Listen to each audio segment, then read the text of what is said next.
I was just talking to my friend the other night. I think I was one of the first women around LA, during that time, early 50s and late 40s, that had a band, had Uh-huh. nerve enough to get a band. Yeah.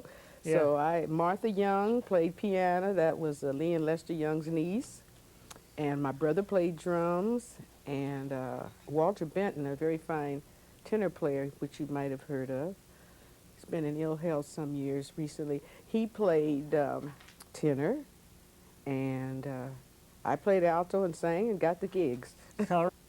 During World War II, when a lot of the fellows were in the service, did that make a difference for the opportunities Well, see, for I the was women still in music? school then. Uh-huh. I didn't really start until the 48. That's when I got out of high school. Yeah. But see, I wasn't playing then. My Right. father wouldn't let me come in the clubs. Yeah. That was taboo. Mm.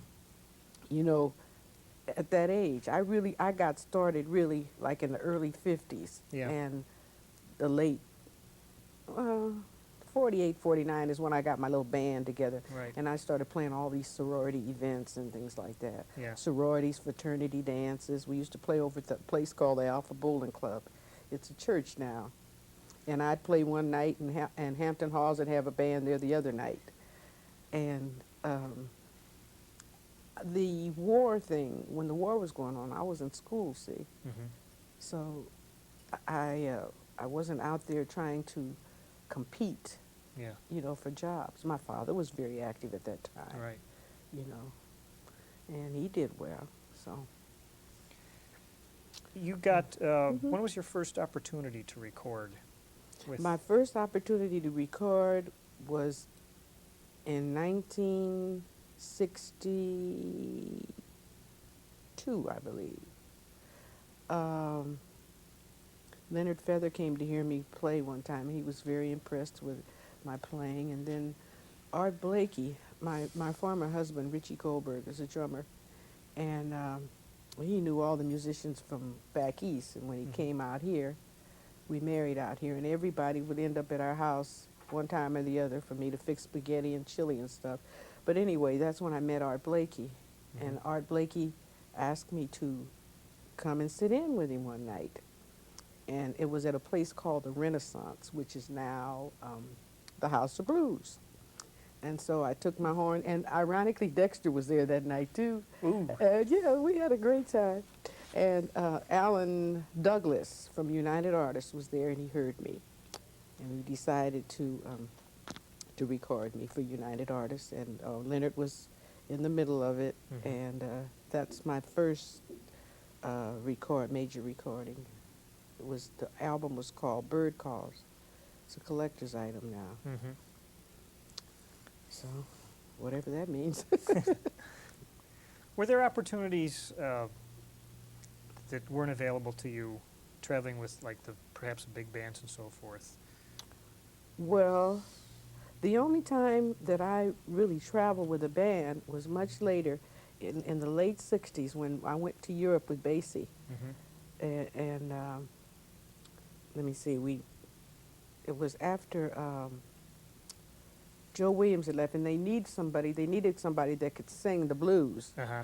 And I mostly sang rather than playing. These guys had some problems with me playing. But that's the only time. Oh, well, let's see. I go back a little bit. The first time I went out on the road was in the 50s with a gentleman that's still very dear to me. His name is Dick Hart.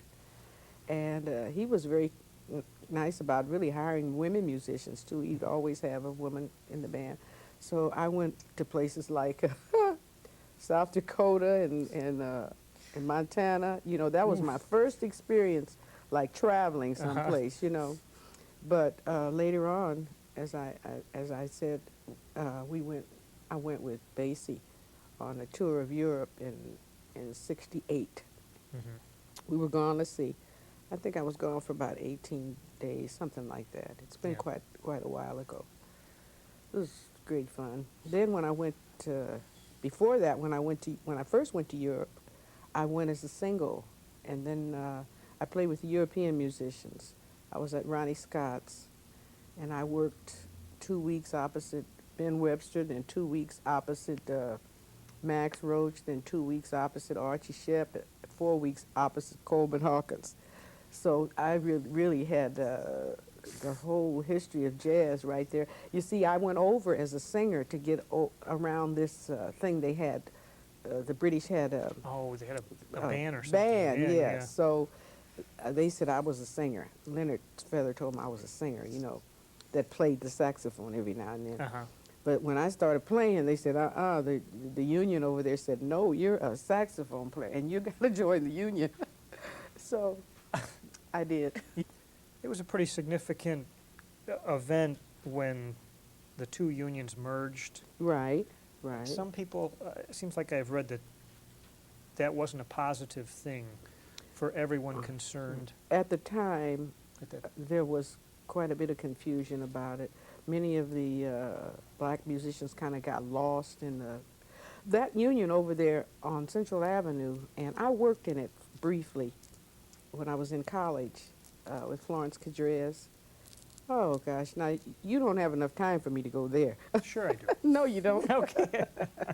That was like headquarters. Florence Cadrez, that's where Norman Granz got his first 7 musicians.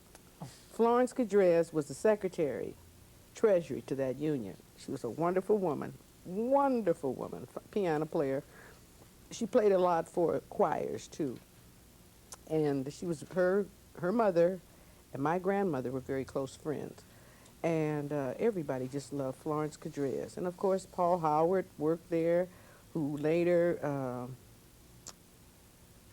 who earlier had the Quality Serenaders. Did you ever hear of them, the Quality No, Serenaders? I'm afraid I haven't. Paul Howard. And, it was just like headquarters to all of the black musicians, you know, they went there.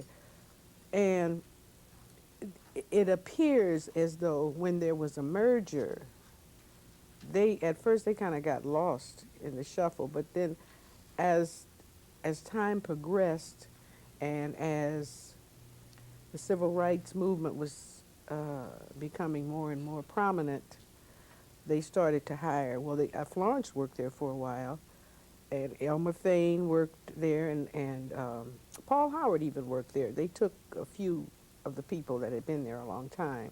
Mm-hmm. And, of course, Buddy Collette was on the board. He might still be. But it had its problems, and I guess they just kind of worked themselves Mhm. out, you know. Did the musicians union have the place where bands could come and rehearse? Right, and they still just have it now. kind of have a social. Right, get right. together. Now, that's another thing, I think, the geographics of when they merged everything was flowing along Central Avenue, sort of, you know. That was the decline, but Yeah. there were a lot of musicians that still lived on the east side, a lot of black musicians, Mhm. and that was right at Washington and Central, you know. Whereas if you want to fraternize, you'd have to go all the way to Hollywood. You see what I'm saying? Right. And that was kind of a problem too. And some of the white musicians were very hesitant about socializing, Mhm. and that probably made it more difficult for some of them to feel at home, you know, because at 767, as it was called, that was everybody hung out and they played cards and, Yeah. you know, that kind of thing. But I'm sure it has improved. Right. Hmm. So even though it was a positive, let's say, social step, Hmm. it's almost like they closed your building. Yes, it So did. They closed the they lost building, it. then it was sold. I Yeah. think the building was sold, and I don't know how they figured out the finances. I really don't remember Yeah. that. Uh-huh. But it was quite a Marl Young and Buddy Collette. They were really involved in it. Yeah, it's real hard. Who do you name as your basic influences or people that you looked up to on the saxophone? Well, you can't speak about the alto saxophone unless you say Charlie Parker, Yardbird Parker. At the time when I saw Bird one time in that 767 when he came in there. He had some union problems. Yeah, you know, he wasn't concerned about a union card or whatever, but Yes. he came to Los Angeles and he didn't have his union card. And Mr. Elmer Fain said, oh, you can't play, blah, blah, blah, blah, blah. And he came and he I was working there that day, and he asked Florence, Florence, please ask Fane if to give me my card. He was so humble. That's the only time I ever saw him, and he had such a humble spirit. And I said, Florence, is that Bird? Is that Yardbird?